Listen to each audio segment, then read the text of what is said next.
Hoy hemos invitado a nuestro programa a uno de los grandes compositores. Se trata de Juan Crisóstomo de Arriaga, nacido en 1806 y fallecido en 1826, antes de cumplir los 20 años.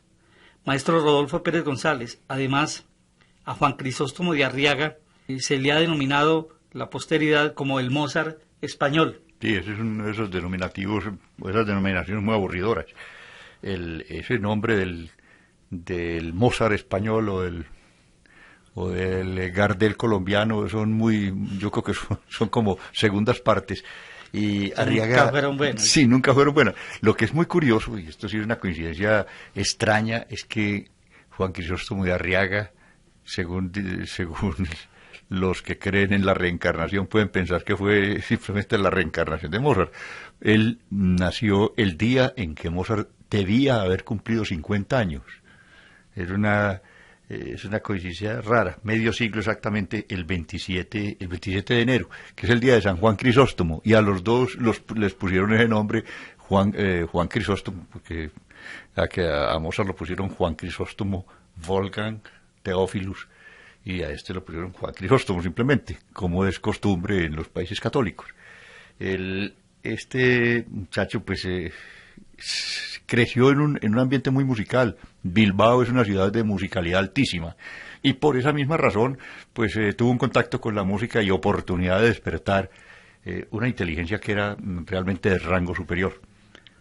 Cuando los padres vieron que en Bilbao poco había para enseñarle a este muchacho, lo mandaron a París, y en París cayó en las manos del maestro Luigi Cherubini, que era el director del conservatorio, que era un señor exigente, inteligente, muy complicado.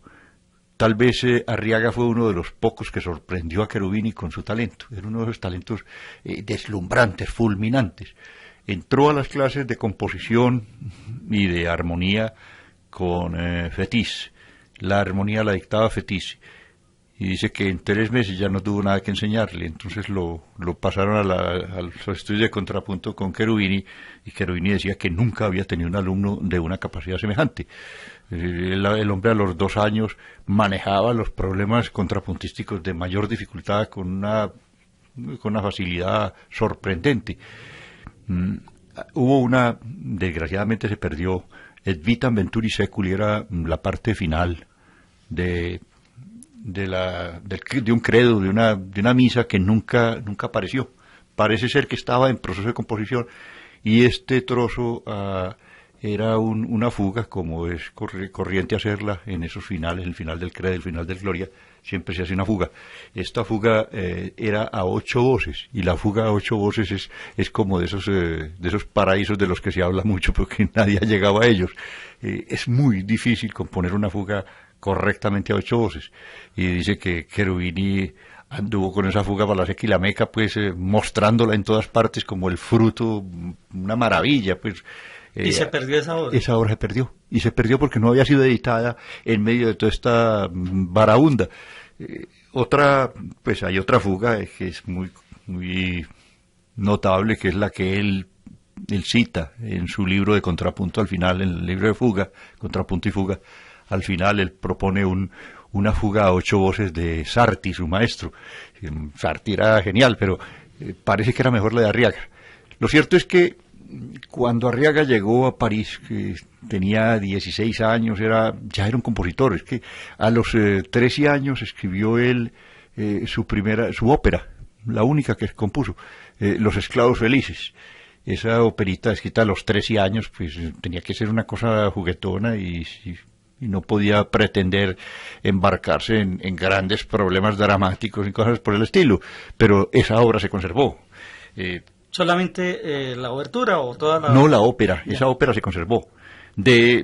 Aparte de esto, pues se conserva una obertura en fa menor, y la ópera no solamente se terminó, sino que se presentó. Esa fue estrenada en Bilbao en el año 1820. Cuando entró en el año siguiente, en el año 1821, al Conservatorio de París, él estudió violín con Bellot. y, y siempre pasaba lo mismo con él. Parece que a los primeros meses ya había adquirido pues prácticamente todo el conocimiento que el profesor era capaz de darle.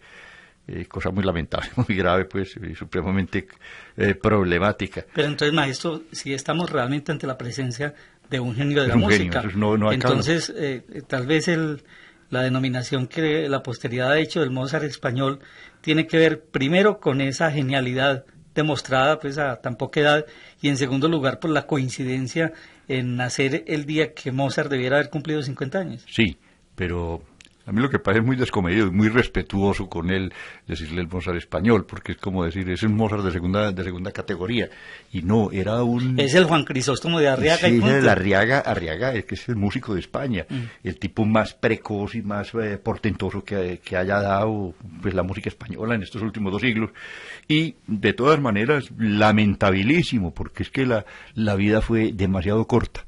Este tema de esas vidas brevísimas que los griegos llamaban, sí, los elegidos de los dioses, que morían jóvenes, es un caso extraño y curioso, porque la producción es hecha con cierto atropello, es hecha a una velocidad como temiendo, como presintiendo la proximidad de la muerte. Es una vida vivida a una velocidad, a una relación más alta.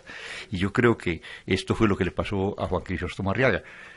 Ahora, cuando en el Conservatorio de París llevaba 2 años, ya no había nada que enseñarle. Este señor había hecho el contrapunto y la fuga, y después de la fuga no sigue sino el estudio de la composición en la manera tradicional de los clásicos se hacía a través del contrapunto.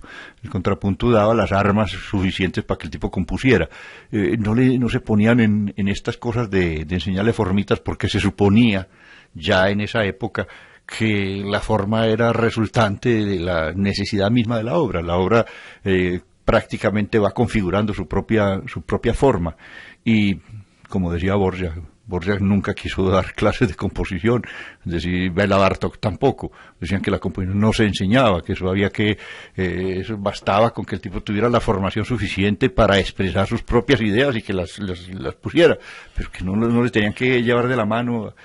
Este caso de Arriaga es el mismo, y pues la única ocupación que podía tener el conservatorio para no salir muy ligero de ese genio fue el de ponerlo como asistente o como una especie de auxiliar de la cátedra de contrapunto y de armonía, y eso fue el trabajo que desempeñó.